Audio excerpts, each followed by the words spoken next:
Bonjour à tous et bienvenue sur Mosaïque Cristal.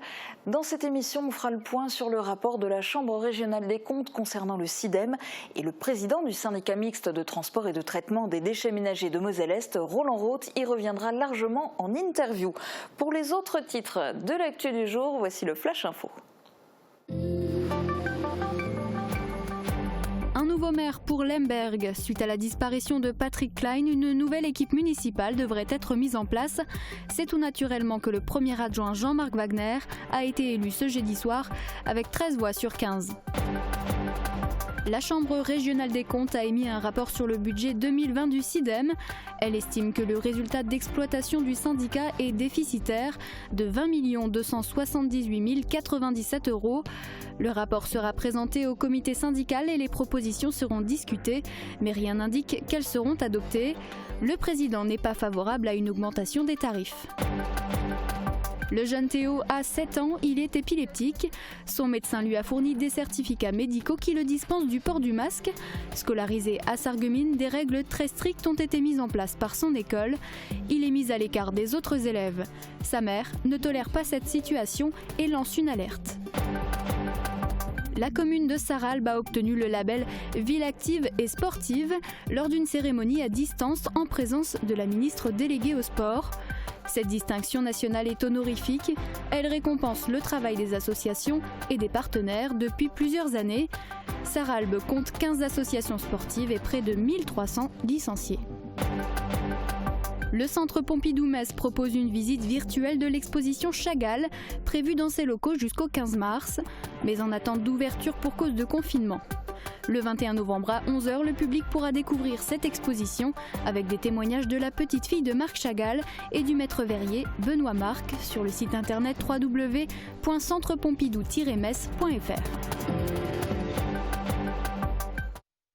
Théo a 7 ans, il est scolarisé à l'école Maud Fontenoy de Sarreguemines.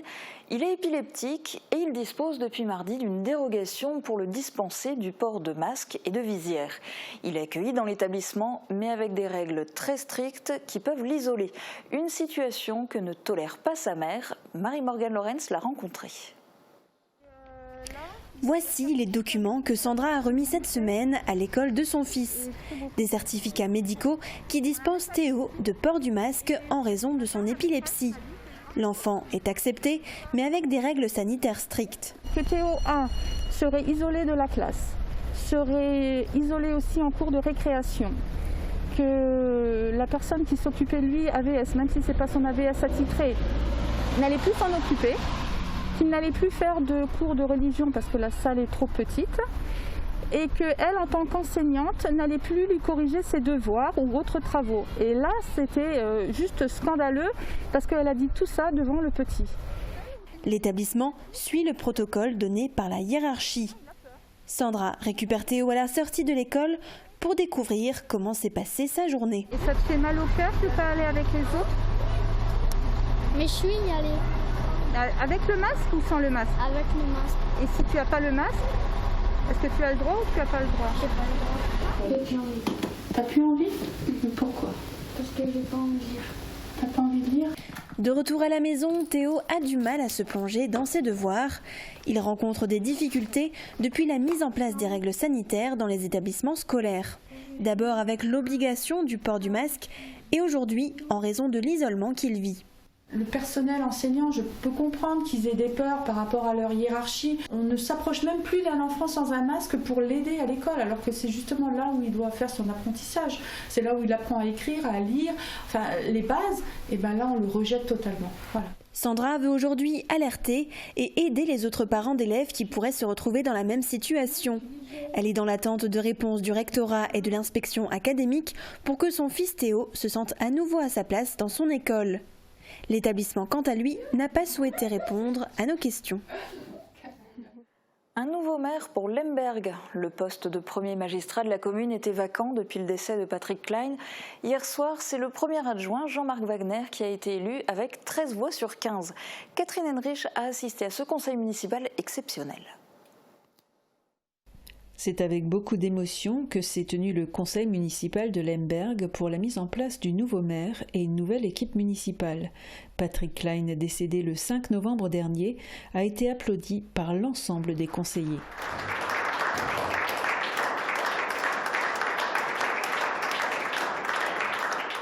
Un seul candidat à sa succession, son premier adjoint, Jean-Marc Wagner, élu avec 13 voix sur 15. Si l'ancien maire avait 3 adjoints, la taille de la commune permet d'en élire 4. Et c'est ce qu'a souhaité mettre en place Jean-Marc Wagner. Il faut le dire, j'ai d'autres fonctions. Donc aujourd'hui, je suis responsable des travaux d'investissement de GRDF sur le Grand Est.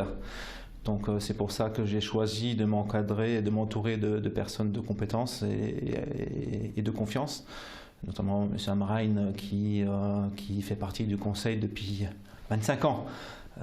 Il faisait partie de la première équipe avec Fernand Henrich, notre ancien maire, qui nous avait guidés avec Patrick Klein, qui avait repris son flambeau. Donc j'ai préféré m'entourer de 4 adjoints pour avoir 3 adjoints qui sont sur le village, dont 3 retraités, et Martin Egloff qui a des compétences diverses, notamment dans l'aide et dans le social. Il a aussi fallu remplacer le siège vacant de Patrick Klein. Pour cela, les habitants de Lemberg n'ont pas eu à retourner aux urnes. La liste de la majorité ayant obtenu 12 sièges aux dernières élections, il faut 12 conseillers de cette liste. Ainsi, c'est au 13e de la liste Tony Ledet que revient le droit de siéger au conseil. Un premier mandat pour Jean-Marc Wagner dans la continuité de Patrick Klein. Je reste persuadé aujourd'hui que l'ensemble des conseillers vont travailler ensemble pour faire avancer la vie du village. Donc des projets qui ont commencé, notamment la sécurisation du village. Donc là, on a une partie qui a démarré. C'est un projet qui tenait énormément à cœur à Patrick, qui malheureusement ne verra pas l'aboutissement de ce chantier. Autre élection, cette fois à la tête des 56 parcs naturels régionaux de France, Michael Weber, maire de Wölflin et président du parc naturel régional des Vosges du Nord, a été réélu président de la Fédération des parcs naturels régionaux de France lors de l'Assemblée générale qui s'est déroulée mercredi soir. Et un laurier pour Sarralbe. La commune, comme 65 autres en France, a obtenu le label Ville active et sportive. Un prix qui existe depuis 2017 et qui a déjà récompensé 440 communes. Une cérémonie à distance s'est déroulée pour décerner les prix. L'occasion pour la commune de faire un état des lieux. Reportage d'Uranie Tozic et Sébastien Neu. Sarralbe compte 15 associations sportives, près de 1300 licenciés et de nombreuses disciplines. Elle se distingue notamment à l'international avec son club de karaté, au niveau national avec le volleyball et régionalement avec le handball. Elle possède également des infrastructures de qualité pour accueillir la population, des critères parmi d'autres qui ont pesé dans la balance pour remporter le label Ville active et sportive. Un prix décerné lors d'une cérémonie à distance en présence de la ministre déléguée au sport. Alors les 12 villes qui ont eu un laurier sont la ville d'Arles, d'Auxerre, la ville de Persan, de Saint-Pargoire, de Sarralbe. Et un laurier, c'est autant que Sarreguemines. Ce prix ne débloquera pas des aides financières, il est surtout honorifique. Cette distinction nationale est une récompense pour le travail des associations et des partenaires depuis plusieurs années. C'est aussi un encouragement en ces temps difficiles, quand certains clubs se voient perdre des licenciés. Pour la commune, obtenir ce label, c'est synonyme de projet. C'est vrai qu'on a pour objectif de réunir l'ensemble des associations sportives de la ville, parce que ça n'a jamais été fait, pour faire une grande fête du sport et puis permettre aux habitants de pouvoir voir qu'est-ce qu'on peut faire comme activité sportive sur notre territoire. On a mis en place des flyers qui permettaient aux jeunes de voir qu'est-ce qui existait comme association sportive. Et puis on a un autre projet qui nous tient à cœur aussi, c'est de mettre en place une fan zone. Mais aussi la mise en place d'équipements sportifs urbains en libre accès pour du crossfit par exemple. La commune, très heureuse de recevoir ce prix pour 3 ans, compte bien s'améliorer et qui sait recevoir un autre laurier. Laisse parler ton cœur, c'est le nom de l'opération de collecte de jouets organisée par Écosystème en partenariat avec Emmaüs. Une action solidaire qui se déroule du 21 au 29 novembre. C'est une belle manière de donner une deuxième vie à vos jeux, jouets et peluches. Ils seront remis à des personnes dans le besoin ou revendus à prix solidaire dans les boutiques Emmaüs. De nombreux points de collecte sont à votre disposition. La liste complète est visible sur www.aglo-sarreguemines.fr. Dans un instant, on fait le point sur le SIDEM, CEDET et le rapport de la Chambre régionale des comptes. Mais on jette d'abord un œil à la météo prévue demain. La météo vous est présentée par le Crédit Mutuel. Une banque qui appartient à ses clients, ça change tout. Couverture et zinguerie, une toiture Moder Habitat apporte sécurité, protection et pérennité par tous les temps.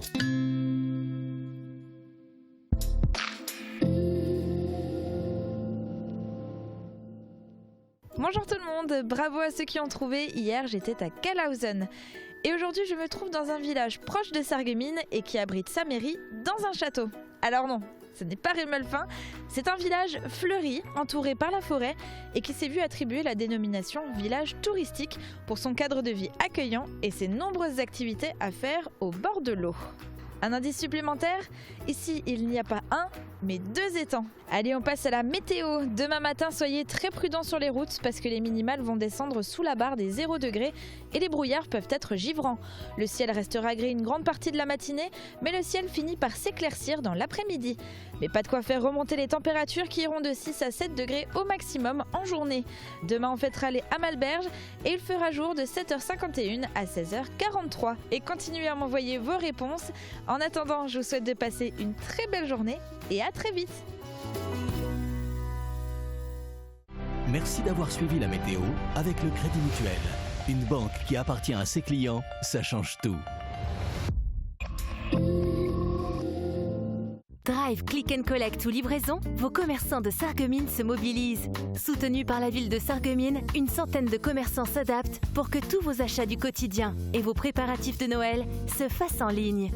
Commandez vos produits chez vous, bien au chaud, et venez ensuite les retirer ou vous les faire livrer. Retrouvez tous vos commerces préférés et la liste complète des participants sur le site de la ville de Sarreguemines, www.sarreguemines.fr. Ensemble, soyons solidaires et soutenons notre commerce local. L'hiver est à notre porte. Le changement de pneu est fortement conseillé. Spécialiste du pneu depuis plus de 40 ans, Speedy vous propose toutes ses gammes hiver au meilleur prix. L'équipe reste aussi à votre service pour l'entretien courant et toutes vos réparations. Pour une bonne sérénité, Speedy à Sarreguemines vous accueille 6 jours sur 7, avec ou sans rendez-vous.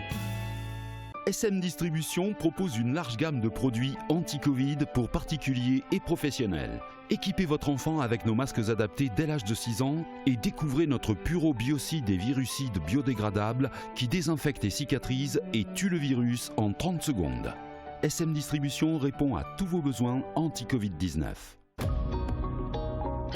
J'aimerais régler mon appareil auditif, mais je ne peux pas me déplacer en centre d'audition. Quelle solution existe ? Il est désormais possible de régler les appareils à distance. Le patient peut envoyer une demande par son téléphone portable et je renvoie la réponse modifiée en cabinet sur le téléphone du patient.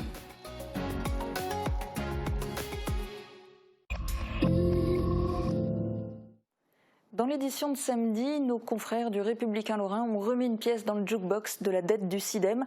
En ligne de mire, le budget 2020 du syndicat des déchets ménagers de Moselle-Est et son étude par la Chambre régionale des comptes assortie de préconisations. Quelques jours plus tard, le président du SIDEM a souhaité y répondre par le biais d'un communiqué de presse. On fait le point sur la situation.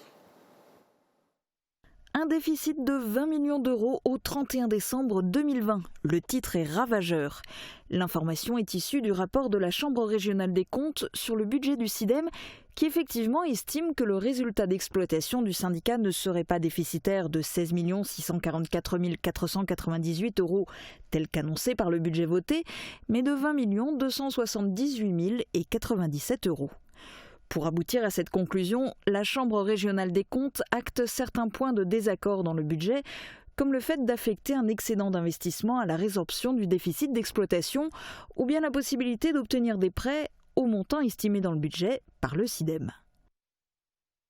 A l'inverse, le rapport met aussi en exergue des points positifs, tels l'intégration des 3 régies autonomes qui simplifiera la présentation et la transparence comptable, ou bien que le SIDEM a effectivement déjà mis en œuvre une stratégie pour limiter les dépenses d'exploitation, en citant entre autres les exemples de la fermeture du centre de tri de Sainte-Fontaine ou la réorganisation de la commande publique. 2 points que le président du SIDEM met en avant dans son communiqué publié après la parution de l'article. Un communiqué par lequel Roland Roth indique aussi qu'il présentera naturellement ce rapport au comité syndical.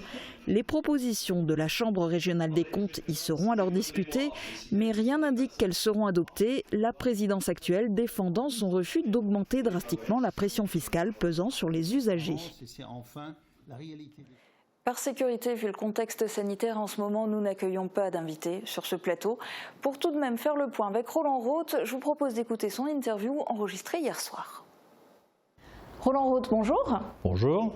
Quelle a été votre première réaction quand vous avez lu le rapport de la Chambre régionale des comptes concernant le SIDEM ?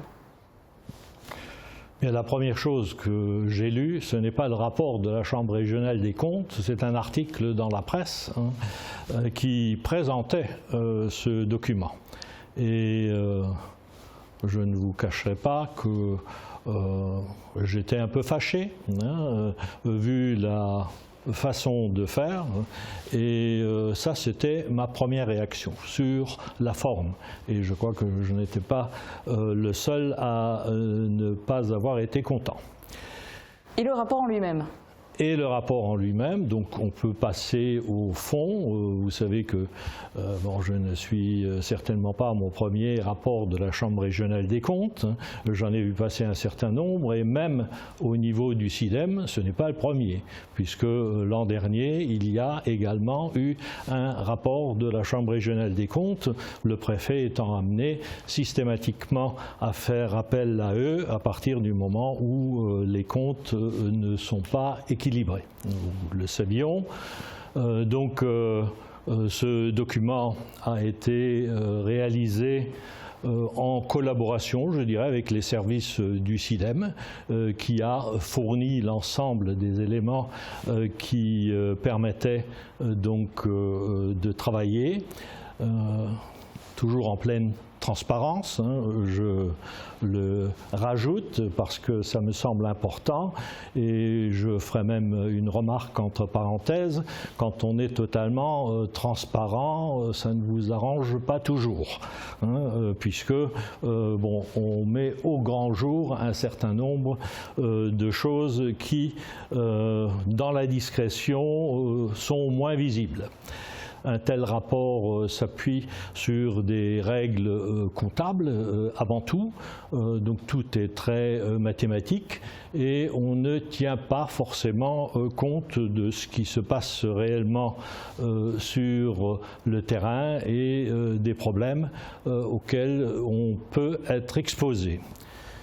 Alors les remarques, finalement on peut les accepter. Nous savons que les comptes du SIDEM ne sont pas bons. D'ailleurs le contraire était, je dirais, étonnant, parce que bon, en 1 an et demi, on ne renverse pas la vapeur, et je l'avais dit clairement, il faudra quand même travailler sur une certaine durée avant qu'on ne constate réellement des résultats. Donc les remarques en elles-mêmes, oui, pourquoi pas. Les préconisations sont discutables. Alors justement, l'une des principales préconisations qui ressort de ce rapport, c'est d'augmenter la contribution des EPCI membres du SIDEM. Est-ce que vous l'envisagez, et si oui, à quelle date ? C'est vrai que la préconisation est... La méthode, je dirais, j'appelle ça la méthode de facilité, tout simplement, puisque on nous dit, et on nous le répète, il faut augmenter les recettes et diminuer les dépenses. C'est comme dans un ménage. Je crois que tout le monde est capable de comprendre cela. Et la solution de facilité est d'arriver devant les élus et de leur dire, mais écoutez, voilà, il nous manque tant dans la caisse, augmentons les contributions des collectivités, donc des intercommunalités, et par ces collectivités, au travers de ces collectivités, nous atteindrons bien entendu le contribuable, l'usager de notre service, et nous essaierons par ce biais de rééquilibrer. Oui, mais la facture risque d'être énorme, donc je pense que ce n'est pas ou ce ne serait pas une sage décision, surtout dans notre situation actuelle où les familles vivent une crise sanitaire suivie d'une crise économique importante, et je crois que l'avenir sera difficile pour tout le monde. Donc ce n'est pas le moment d'aller vers une solution de ce type. J'ai entendu notre ministre de l'économie récemment dire, aussi longtemps que je serai là, il n'y aura pas d'augmentation d'impôts. Eh bien, j'aimerais pouvoir dire la même chose, même si, et nous le savons, ça va être difficile à tenir.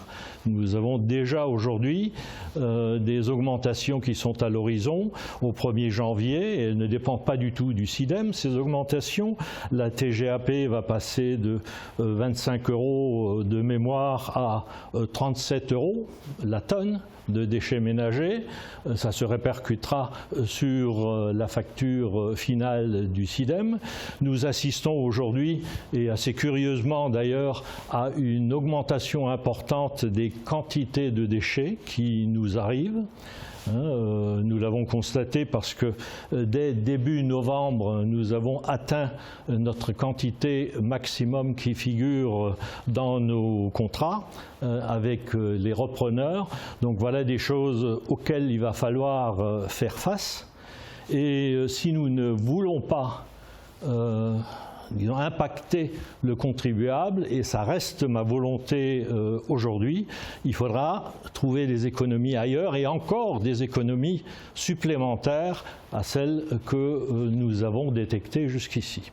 Alors, dans ce rapport de la Chambre régionale des comptes, il a été beaucoup question, on en a parlé, du déficit, mais il y a aussi les dettes. L'endettement du SIDEM qui est énorme, qui se monte à combien aujourd'hui, et où en êtes-vous de la renégociation des prêts avec les banques? C'est un travail au quotidien chez nous, au SIDEM actuellement, parce que l'idée finalement, il y a la masse globale des dettes qui est importante, mais ça reste quand même une collectivité de grande importance. Mais on est encore à plus de 80 millions.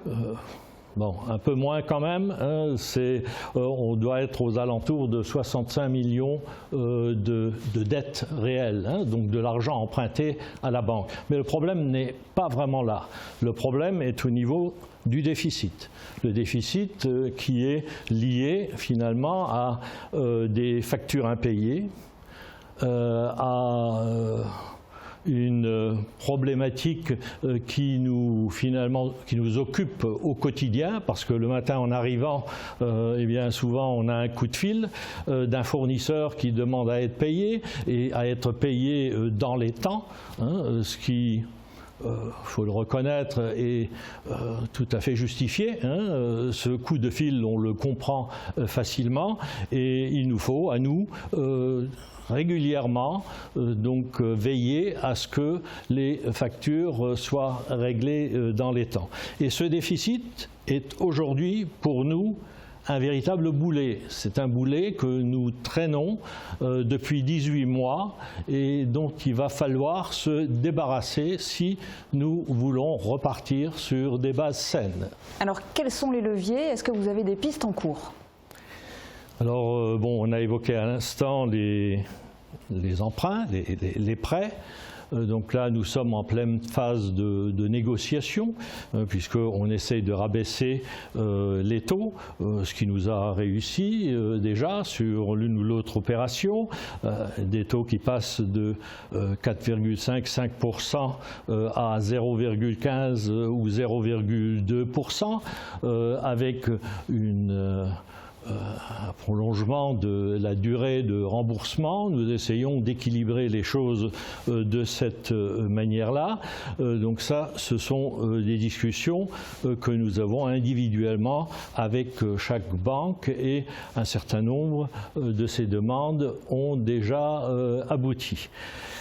Il reste le financement nouveau, que nous attendons aujourd'hui et qui nous permettrait de régler tous ces dettes fournisseurs qui sont en attente. Financement nouveau providentiel qui viendrait d'où ? Qui viendrait des banques qui nous permettraient donc de payer, de régler ce que nous avons à régler à ce jour. Et ils effaceraient de ce fait le déficit du SIDEM, parce que le déficit du SIDEM ne vient plus de son fonctionnement. Nous avons quand même réussi en une année à faire en sorte que l'équilibre soit rétabli, et aujourd'hui nous sommes en mesure de fonctionner sur une année sans qu'il y ait de déficit à la fin de l'année.